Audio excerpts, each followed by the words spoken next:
Okay, I've got my board up. How's everybody tonight? Good. Good. Hey, Greg, I see you're on there tonight. Yeah. You couldn't stand it when I used the word conspiracy, could you?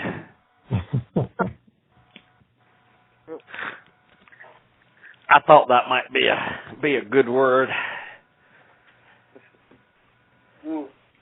I saw you asked a question, and I meant to.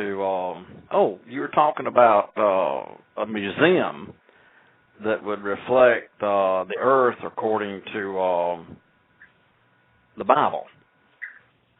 And, right. Yeah, I didn't post, but I couldn't help. I thought about it. There's a website in a museum. I think it's called Creation Science. But you might want to look that up. I think there's somebody who's done that. Yeah, we go to the big Creation Museum near Cincinnati every year. We just went about a month ago. Okay. Yeah. I knew there was one somewhere. Yeah, it's specifically dedicated to creation versus evolution ideas. I want something that goes through the entire history of the whole world comprehensively, and not that I have any money or any way to fulfill such a thing, but it's just a dream, Well, listen, I've been thinking about a church for I've been a Christian now 35 years, so I want to say for at least 30. And I've just gotten the go-ahead within the last month or two. So sometimes dreams and things God puts in our heart just take a long time to come to pass. Yep. But sometimes He puts them there for that specific reason to come to pass. Yeah. Well, tonight we're going to talk about my favorite little word called conspiracy. And Webster's Dictionary describes conspiracy as paranoia, as a belief in delusions of danger and persecution. But I might add, however, that if the danger is real and the evidence credible, then it is not delusional. Now, that was sort of like a mouthful, wasn't it? Mm-hmm. Well, in order to be a conspiracy, Webster's Dictionary says it has to be a paranoia. My conclusion is it's not paranoia if there is a real danger and the evidence is credible. Hence, one is not delusional. I made this as a statement, there is ample evidence that there has been and is now a global conspiracy through unknown members sharing the same vision. And I'm going to make a statement that the constituents of this conspiracy are not normal people. There's a lot that I continue to see across the web and particularly Facebook about conspiracy. There's a conspiracy of the Illuminati. There's a conspiracy behind almost any and everything. I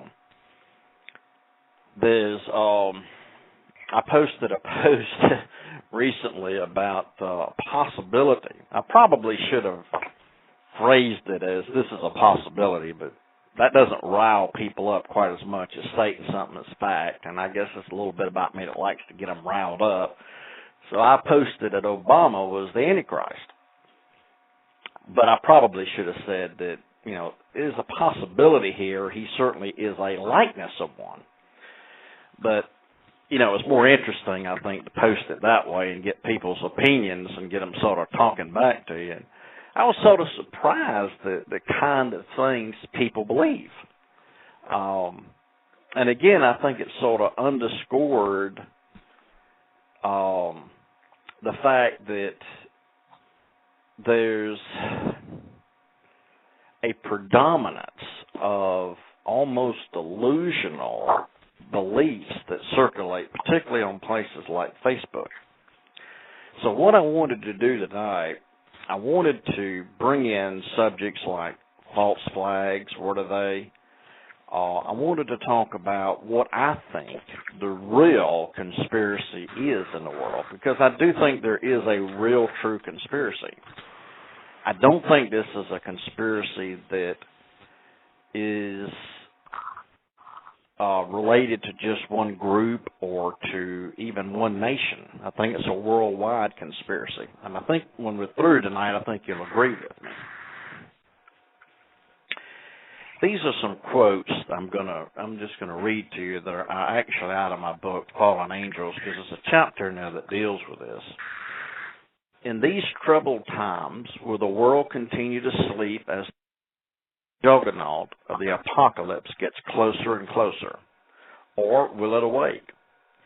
Sadly, there is no indication that the world or its leaders are cognizant of this looming time of derision. In fact, the world will be eating and drinking until the day that the trumpet sounds. The conspirators are an all-powerful, evil force manipulating lesser actors while they themselves stay in the background. However, this cloaking will not always be a part of the play, for as the end gets near and nearer, they will reveal themselves. What is going on here? Are the people who are concerned about end times simply being neurotic or conniving theorists determined to see conspiracies around every corner? I say no. But I do say few know of the conspiracy which has brought us to this apex of human history. The conspirators have a long and dark history. Their history spans eons of time. And I would even say this, if you read my book, you would see that these players were once upon the grand stage of the cosmos, colonized worlds and traded among the stars and held high and exalted places. Might give you a hint to who I'm talking about. Now, think about this statement, especially when I tell you exactly who I believe these conspirators are. Now, they hide among us the ever-surging mass of humanity, forever manipulating us to our own demise, they having been with us at every turning point of history, working a plan known only to them. Occasionally, one of their numbers will come to the forefront of the world arena. When this happens, the world shivers, and their names are forever added to the list of the infamous. Now, I've never posted this before, but I posted this on the web. Where did men such as Hitler, I want you to think about this a minute. Where did a man such as Hitler, Stalin, Mao Zedong, Kim Jong, Pol Pot, Idi Amin, Attila the Hun, Genghis Khan, Muhammad, Caesar, King Herod, Saladin, and even Osama bin Laden come from? Hitler, if you go back and look even in Wikipedia and what writings there have been about him, he came out of nowhere. There are some guesstimates as to his ancestry, but they don't go back any further than a generation or so. Men such as these suddenly appear upon the world stage with no real genealogy and just as suddenly disappear. My question, could they be something other than normal people? Are you saying they don't know who Hitler's mother and father were? Say that again? Are you saying that they have no idea who Hitler's mother and father was? It's a guesstimate. If you look at the records as to who Hitler's parents and grandparents were, it's not solid. And to this day, they can't tell you exactly what happened to his remains. It's all speculation. Same thing is true with the actual who was Stalin's parents and grandparents? We don't know. But my point is, if you look at some of these notorious people in the past, it might be exactly what you would expect to see if fallen angels were the true conspirators, if they were the true power brokers. I'm going to suggest that this is a conspiracy. It's ongoing. Of course, fallen angels are alive and well, and I believe they'll continue deceiving the governments and the people of the world until finally there's a disclosure of this. I want to read to you out of Daniel, the 10th chapter. And I'm going to read this, and unusually I'm going to read it in two versions tonight. In the King James it says this, "Then said he unto me, Fear not, Daniel, for from the first day that thou didst set thine heart to understand and to chasten thyself before thy God, thy words were heard, and I am come for thy words." This is an angel who's speaking to Daniel. "But the prince of the kingdom of Persia withstood me 21 days. But lo, Michael, one of the chief princes," we normally refer to him as an archangel, "came to help me, and I remained there with the kings of Persia. Now I am come to make thee understand what shall befall thy people in the latter days, for yet the vision is for many days." Now, I'd like to read this to you out of the Message Bible, as I think it is a little interesting. The Message Bible says it this way, "But I was waylaid by the angel prince of the kingdom of Persia." Now, I think what that does is it makes it a little more easier to understand who it's talking about. "And was delayed for a good 3 weeks. But then Michael, one of the chief angel princes, intervened to help me. I left him there with the prince of the kingdom of Persia. And now I am here to help you understand what will eventually happen to your people. The vision has to do with what's ahead." So what we have here is an angel who's sent to Daniel when Daniel first begins to pray. But this angel is held up 3 weeks getting to Daniel because of another angel who's called the angel or prince of the kingdom of Persia. Now, what the Bible is teaching here is very clear, is that the governments of this world are controlled by fallen angels. Paul, in his epistle, referred to them as principalities and powers. Now, this almost sounds anti-patriotic or anti-American or out left field when I say this.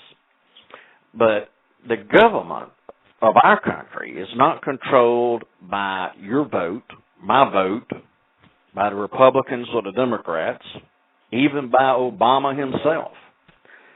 But according to the Bible, there's a fallen angel ruling over the United States, over the United Kingdom, over Iran, over Iraq. Now, we can almost see that when we look at countries like Egypt and Syria, and we don't have any problem thinking a fallen angel might be ruling over those countries. But we tend to balk when we think in terms of, our country. Aren't we a democracy? Don't we control? Don't we pick? And, aren't we a government of the people, for the people? Well, not according to the Bible. According to the Bible, the governments of this world are controlled by Lucifer. Does anybody remember the scripture in the Gospels that refers to Jesus being taken up to the pinnacle of the temple? Mm-hmm. I can't pull it off the top of my head at the moment. I could look it up. Yeah, I can't quote it, but I remember it. Well, you're supposed to know, Wayne.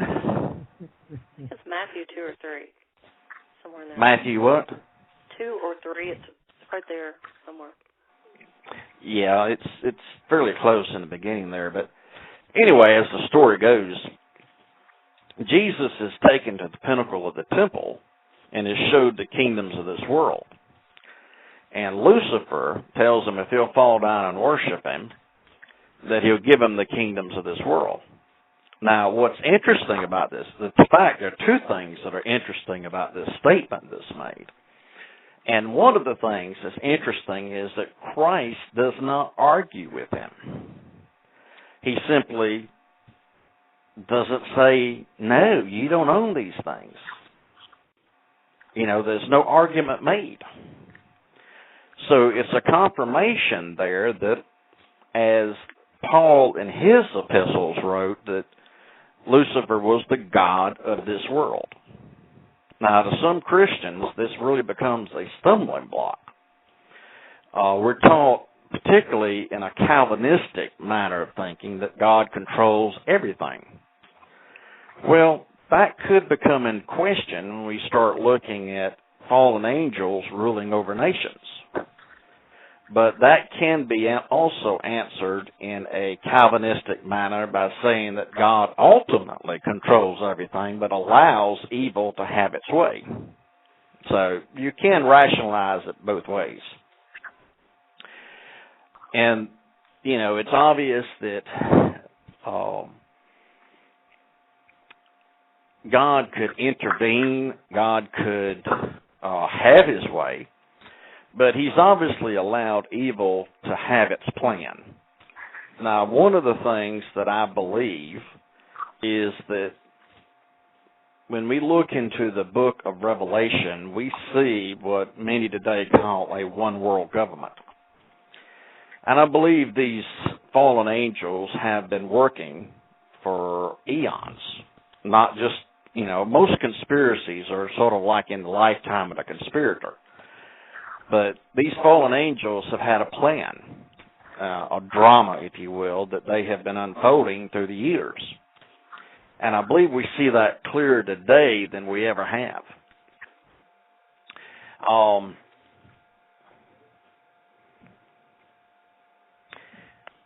Like I mentioned, fallen angels operate on a long-range plan that may take years or centuries to actually come to pass.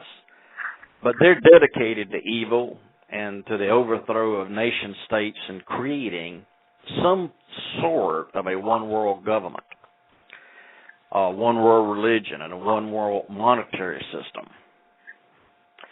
Now, I think I can make a point of this, that there are among us today some fallen angels who have taken human form, and this is really a conspiracy theory here, and have gathered personal fortunes so large as to be beyond our ability to measure them.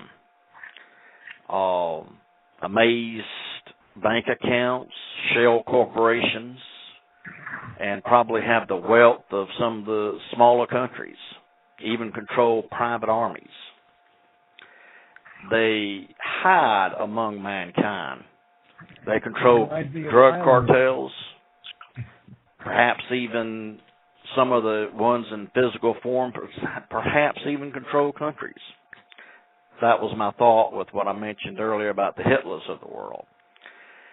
The thing is, as we approach here the end of time, Christ, in his dialogue with his disciples, when he was asked, what will these times look like?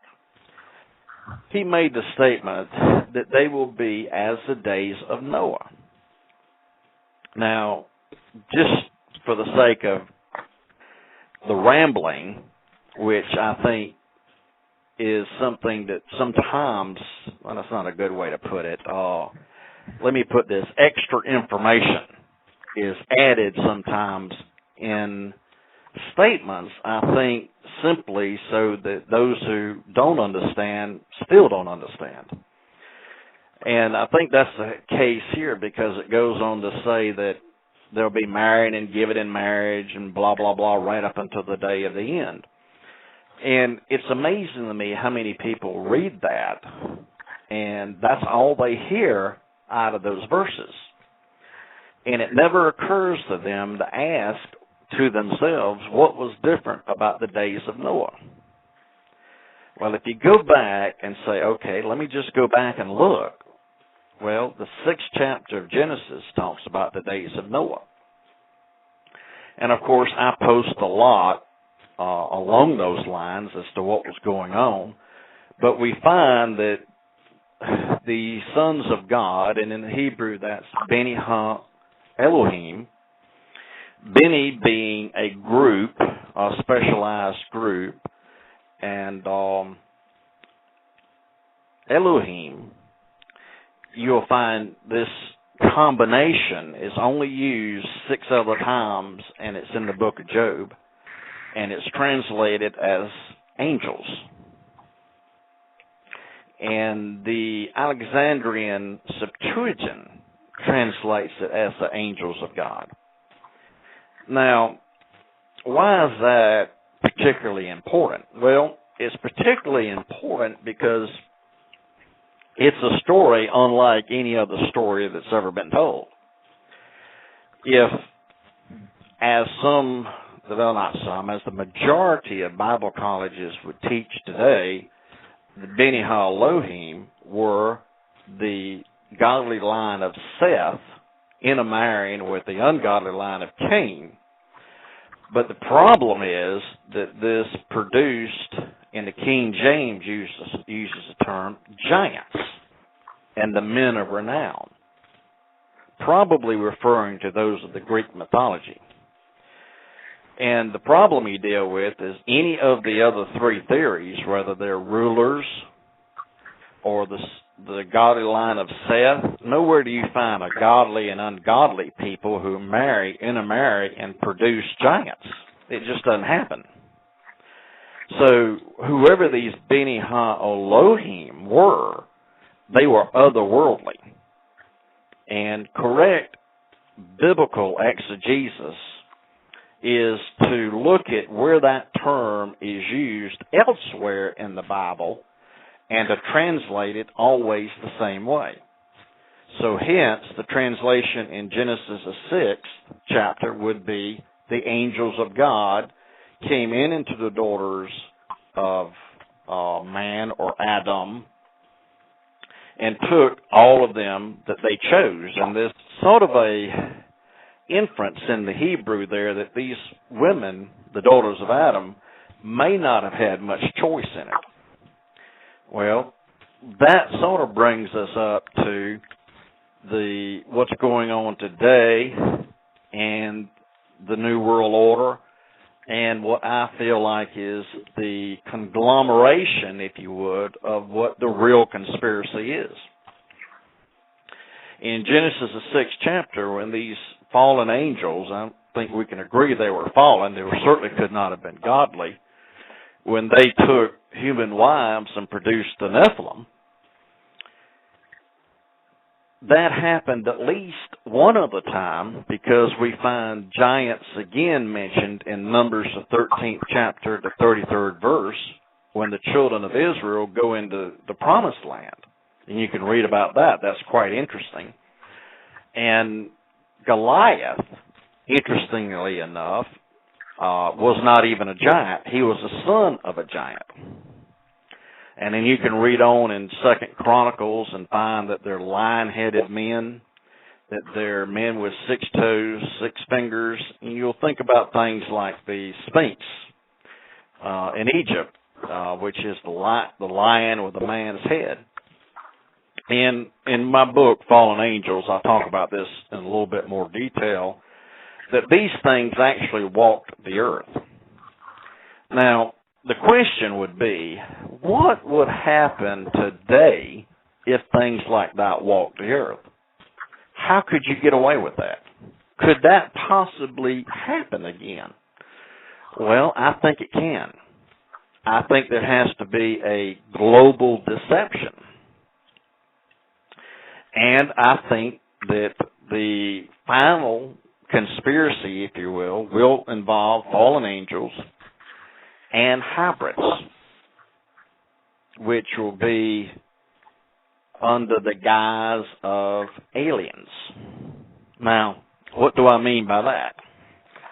Well, I do not personally believe that there are any beings from other planets. I think that the UFO phenomena is demonic, and it's fallen angels involved in it. In my book, Fallen Angels, I give more in-depth reasons as to why I think that. But I think the final accumulation will be that when, this is all over the radio and New Age stuff, they call and talk about full disclosure. And we see that talked about sometimes on Facebook. But I believe there's a day coming that it will come out that fallen angels have been involved. Now, they'll call themselves aliens, not fallen angels. Fact, there's documented proof 1,000 years ago when they showed up in Mesoamerica, they referred to themselves as star gods. So this is not a new delusion. This is an old deception, but it works, so why change things? So there will come a time that a full, quote, disclosure happens, and we will see these beings of mixed genetic hybrids, and we'll see fallen angels. In fact, I think it's the 13th chapter, I believe it is, of the book of Revelation that talks about Satan being thrown out of heaven and that he falls onto the earth with great anger. Well, how I understand that would be that Satan is kicked out of the spiritual realm into the physical realm.